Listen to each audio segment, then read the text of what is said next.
नमस्कार, मैं Prachi Gupta Lalbagh girls inter college के YouTube चैनल की अपनी संगीत की कक्षा में आप सबका स्वागत करती हूँ।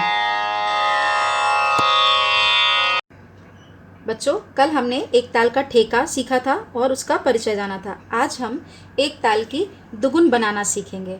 तो जैसे हमने पिछली तालों की दुगुन बनाई है, तरीका बिल्कुल वही है, हम बिल्कुल वैसे ही करेंगे। सबसे पहले हम क्या करते हैं कि ठेके के हिसाब से जितने विभाग होते हैं हम उतने ही विभाग बना लेते हैं।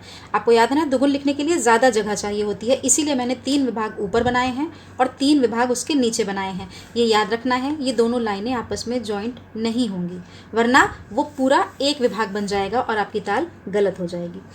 तो हमने 6 विभाग बनाए और अब हम जैसे ठेके में मात्राएं होती हैं, हर विभाग में 2-2, वैसे ही मात्राओं के नंबर लिख लेंगे। 1, 2, 3, 4, 5, 6, 7, 8, 9, 10, 11 और 12 और लास्ट में 1। अब हम बोल की जगह छोड़ के जो चिन्ह वाली जगह होती है, वो जैसे चिन्ह ठेके में लगे हैं वो हम चिन्ह पहले लगा लेंगे। पहले लगाने के लिए इसलिए बोला जा रहा है क्योंकि जब आप बाद में लगाते हैं तो आप कंफ्यूज हो जाते हैं कि किस जगह पे कौन सी मात्राएं लगानी है या कौन सा चिन्ह लगाना है। इसीलिए हम पहले ही जैसा ठेके में है वैसा ही लगाकर तैयार रखेंगे, उसके बाद हम बोलों पर काम करेंगे।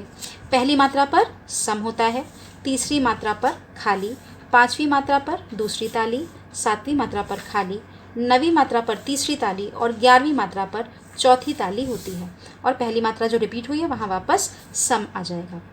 ये तो हो गया हमारा लिखने के लिए की पहले की तैयारी। अब हम दुगुन बनाने के लिए क्या करते हैं कि जो भी दुगुन के लिए बोल होते हैं हम उनको लाइन से 2 बार लिखते हैं। तो पहले आप देखिए कि मैंने कैसे लिखा है। आपको इस ताल में थोड़ी सी कठिनाई होगी क्योंकि इसके बोल कुछ अलग हैं। देखिए, जो बोल जैसे है हम बिल्कुल वैसे ही लिखेंगे। धिन धिन, धागे 2 अक्षर एक साथ थे तो हम उसे पहले ही अर्धचंद्र के चिन्ह के साथ जोड़ कर लिखेंगे। उसके बाद तिरकिट है तो तिरकिट को भी हम ऐसे ही जोड़ के लिखेंगे। ठीक, हम इसको गिनेंगे 4 ही, इसको हम 1 2 3 4 5 6 7 8 नहीं गिन सकते। ये एक बोल है, ये एक बोल है, तो हम इसे गिनेंगे 4 ही।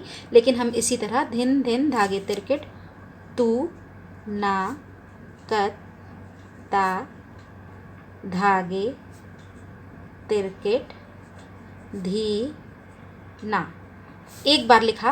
अब हम इसको दूसरी बार भी लिख लेंगे। मैंने पहले से ही देखिए फिर से लिख ली है। हमने 2 बार दुगुन बना रहे हैं तो 2 बार सारे बोल लिखे। अब हम वैसे ही 2-2 के जोड़े बनाएंगे। तो पहला जोड़ा हुआ धिन धिन का, ये धागे और तिरकिट एक एक बोल गिन रहे हैं, इसीलिए दूसरा जोड़े में धागे और तिरकिट दोनों आएंगे। तीसरा जोड़ा तूना, चौथा कत्ता, फिर से धागे तिरकिट 5वां और धीना 6ठा, फिर धिन धिन 7, ये 8, ये 9, 10, 11 और 12।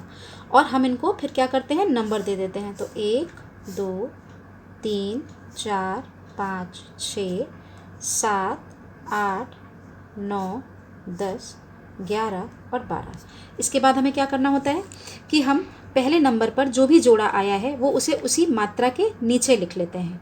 तो हम क्या लिखेंगे पहले नंबर के नीचे, धिन धिन। फिर आया धागे तिरकिट, तो हमें इसे बहुत छोटा लिखना है, इसीलिए हमें जगह की ज़्यादा ज़रूरत थी। धागे तिरकिट, फिर तू ना कत ता, फिर से एक बार आएगा धागे और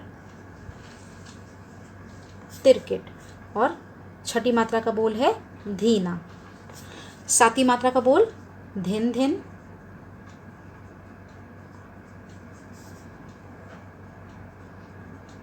धागे तिरकिट, तू ना कत्ता धागे तिरकिट धी ना। और पहली मात्रा पे जो ठेके में होता है हम वही लिखेंगे, सिर्फ दिन, यहाँ दोबारा दिन दिन नहीं लिखना है। तो जैसे हमने पहले दुगुन बनाई थी वैसे ही हमने सेम इस बार भी दुगुन लिखी। ये है दुगुन को लिखने का तरीका और ये है एक ताल की दुगुन। अगली कक्षा में मिलते हैं। धन्यवाद।